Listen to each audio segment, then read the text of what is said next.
आज हम कुरुक्षेत्र युद्ध में हुए एक ऐसे रोचक युद्ध के बारे में चर्चा करेंगे जिसे सुन आप भी चौंक जाएंगे। ये तो हम सभी जानते हैं कि कर्ण ने अपनी माता कुंती के समक्ष प्रण लिया था कि वे अर्जुन को छोड़ बाकी 4 पांडवों का कभी वध नहीं करेंगे और उन्होंने उन चारों पांडवों को जीवन दान भी दिया था। परंतु क्या आप जानते हैं कि एक समय युधिष्ठिर ने युद्ध भूमि में मौका होते हुए भी कर्ण को जीवन दान दे दिया था। क्या हुआ था उस युद्ध में, आइए विस्तार से जानते हैं आगे वीडियो में। अगर आपको ये वीडियो पसंद आए तो इसे लाइक और हमारे चैनल को सब्सक्राइब अवश्य करें। महाभारत के एक अविश्वसनीय किस्से के अनुसार, जो कि कर्ण पर्व अध्याय 49 में वर्णित है, एक समय कर्ण बहुत से योद्धाओं सहित पांडव सेना का संहार करता करता युधिष्ठिर तक आ पहुंचा और उन पर आक्रमण कर दिया।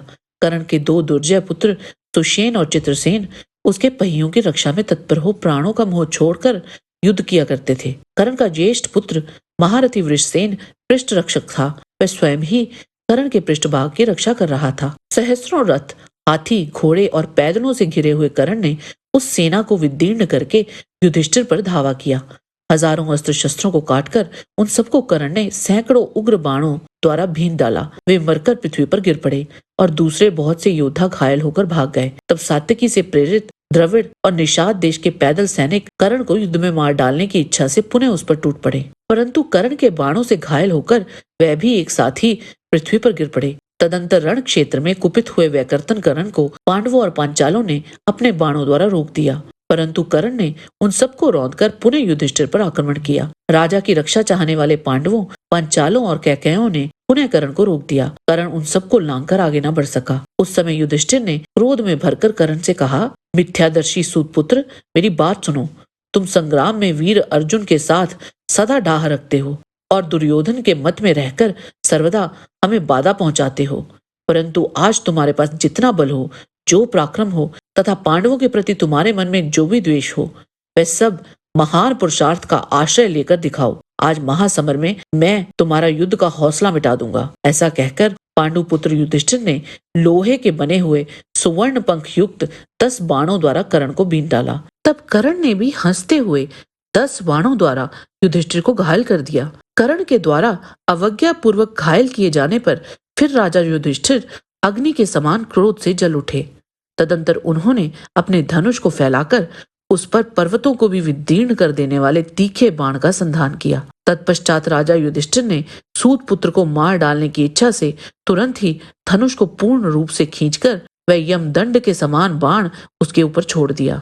युधिष्ठिर का छोड़ा हुआ वज्र के समान वह बाण महारथी कर्ण की बाईं पसली में घुस गया। उस प्रहार से पीड़ित हो महाबाहु कर्ण धनुष छोड़कर रथ पर ही मूर्छित हो गया। उसका सारा शरीर शिथिल हो गया। वह शल्य के सामने ही अचेत होकर ऐसे गिर पड़ा मानो उसके प्राण निकल गए हों। राजा युधिष्ठिर ने अर्जुन के हित की इच्छा से कर्ण पर पुनः प्रहार नहीं किया। तब कर्ण को उस अवस्था में देखकर दुर्योधन की सारी विशाल सेना में हाहाकार मच गया और अधिकांश सैनिकों के मुख का रंग विषाद से फीका पड़ गया। राजा युधिष्ठिर का पराक्रम देखकर पांडव सैनिक सिंहनाद करने लगे। तब कर्ण ने थोड़ी ही देर में होश में आकर राजा युधिष्ठिर को मार डालने का विचार किया। उसने विजय नामक अपने विशाल धनुष को खींचकर पांडुपुत्र युधिष्ठिर को पैने बाणों से ढक दिया। तत्पश्चात क्षुरों से युधिष्ठिर के चक्र रक्षक 2 पांचाल वीर चंद्रदेव और दंडधार को युद्ध स्थल में मार डाला।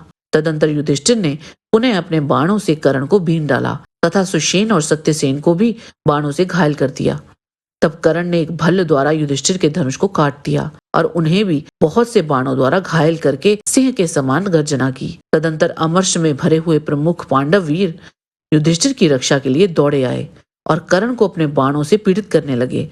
सात्यकी, धृष्टद्युम्न, शिखंडी, नकुल सहदेव, भीमसेन, करुष, मत्स्य, कैकेय, काशी और कोसल देश के योद्धा, ये सभी वीर सैनिक तुरंत ही कर्ण को घायल करने लगे। पांडव पक्ष के प्रमुख वीरों द्वारा सब ओर से आक्रांत होने पर कर्ण ने ब्रह्मास्त्र प्रकट करके बाणों द्वारा संपूर्ण दिशाओं को आच्छादित कर दिया।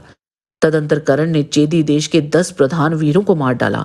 उन्होंने चेदी देश के प्रधान रथियों तथा संपूर्ण सृंजों के सैकड़ों योद्धाओं का भी संहार कर डाला।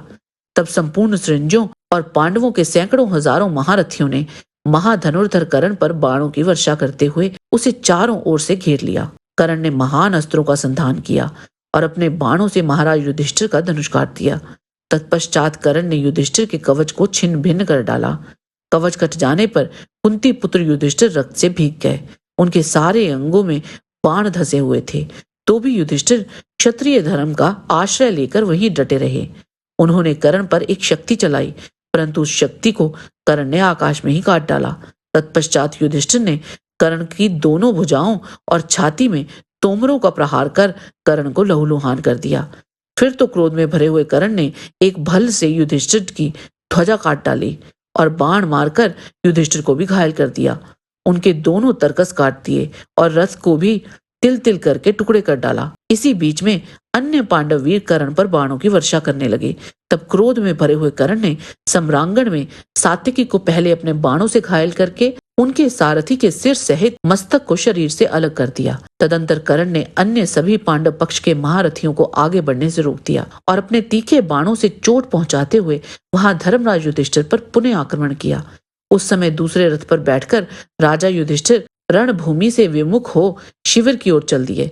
उस समय कर्ण युधिष्ठिर का पीछा करके उन्हें बलपूर्वक पकड़ने की इच्छा करने लगा। उसी समय उसे कुंती देवी को दिए हुए वचन का स्मरण हो आया।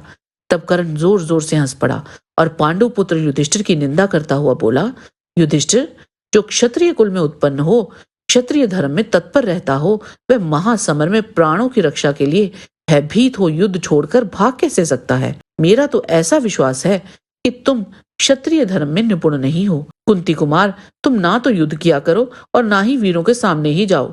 युद्ध में मेरे जैसे लोगों से अप्रिय वचन बोलने पर तुम्हें यही तथा दूसरा कुफल भी भोगना पड़ेगा। अतः कुंती नंदन, अपने घर चले जाओ अथवा जहां श्री कृष्ण और अर्जुन हो वहीं पधारो। कर्ण सम्रांगण में किसी तरह भी तुम्हारा वध नहीं करेगा। महाबली कर्ण ने युधिष्ठिर से ऐसा कहकर फिर उन्हें छोड़ दिया और पांडव सेना का विनाश आरंभ कर दिया। तब राजा युधिष्ठिर लज्जाते हुए से तुरंत रणभूमि से चले गए।